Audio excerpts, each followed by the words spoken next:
Bonjour bien-aimés frères et sœurs, nous sommes au premier dimanche du temps de l'Avent. Bon dimanche à tous, quelle joie!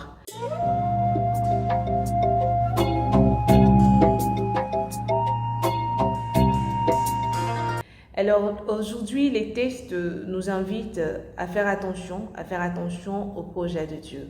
Et oui, je vais vous parler de projet ce dimanche.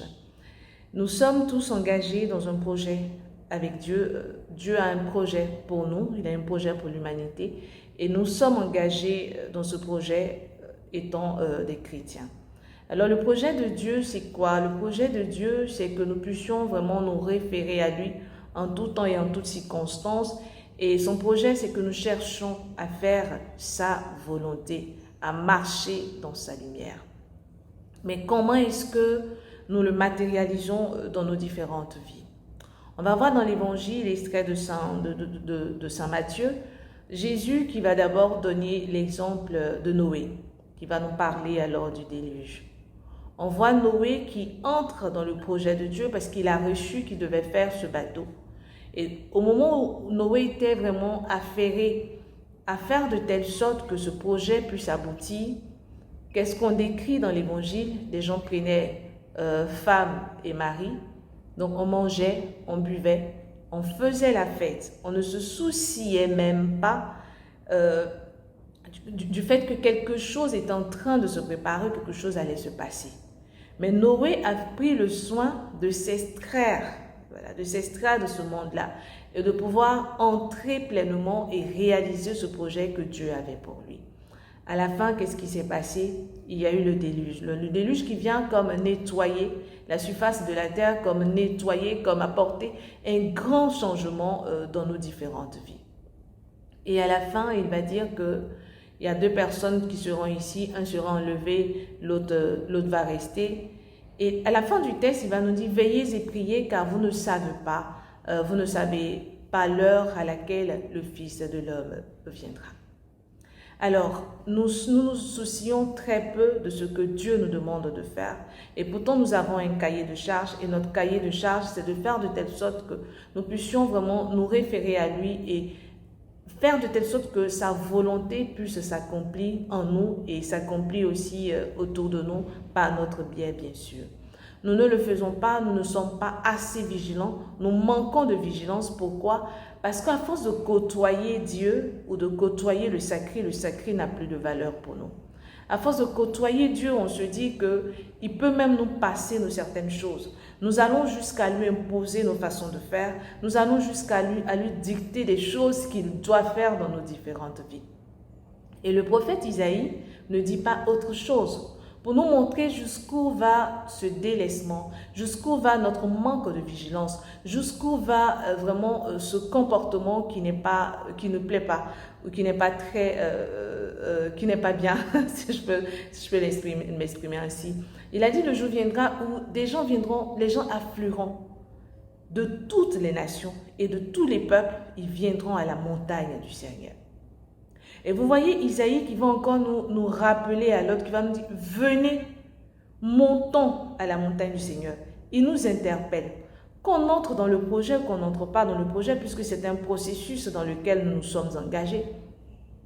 Il peut même susciter ou il suscitera d'autres personnes qui arriveront vraiment à la réalisation de ce projet, qui est de faire sa volonté dans ce monde. Qu'on le veuille ou pas. Et lui, maintenant, il va nous appeler, il va nous dire, venez, allons.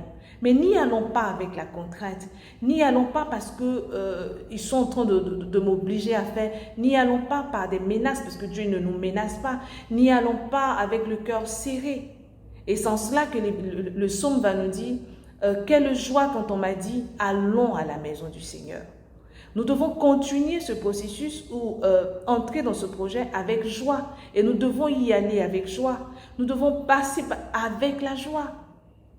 Et pour entrer pleinement dans ce projet, Saint Paul aux Romains va nous donner des caractéristiques, si vous voulez. Des caractéristiques pour qu'on entre pleinement dans ce projet.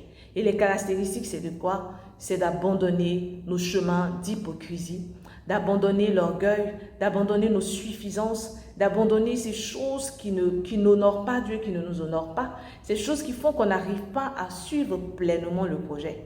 Alors moi, j'aimerais te demander ce dimanche, à quelle étape du projet es-tu? Le temps de l'Avent vient comme un bilan que nous devons faire, un examen de conscience. Nous venons de terminer l'année liturgique C. À quelle étape du projet je me situe? Qu'est-ce que Dieu m'a demandé de faire par rapport à mon cahier de charge? Où est-ce que j'en suis? Parce qu'en réalité, les années liturgiques ne doivent pas se succéder pour se succéder. Mais les années liturgiques doivent apporter quelque chose à notre vie, quelque chose de nouveau, doivent nous aider ou contribuer à améliorer notre marche avec Dieu. Alors je suis pleinement dans ce projet ou je suis en dehors du projet? Je vis pleinement mon cahier de charge? À quel niveau je suis? Est-ce que je laisse Dieu me transformer? Est-ce que je me laisse transformer par Dieu? Ou est-ce que je me réfère totalement à Dieu? Est-ce que je fais sa volonté? Alors que chacun de nous fasse un examen de conscience. Oui, nous venons de terminer l'année avec la fête du Christ roi. On a jubilé, on a dansé. Nous entrons dans une nouvelle année. Prenons des résolutions. Je sais qu'avant, je voyais sur des affiches où le premier dimanche de l'Avent, on allumait une bougie. Le deuxième dimanche, une bougie. Le troisième dimanche, une bougie. Le quatrième dimanche, une autre bougie. Comme pour dire, voici la résolution que je prends. Jusqu'au dimanche prochain, est-ce que cette résolution-là, j'ai pu tenir, j'ai pu l'accomplir? Qu'est-ce que j'ai pu faire? Qu'est-ce que je n'ai pas pu faire? Qu'est-ce qui a marché? Qu'est-ce qui n'a pas marché?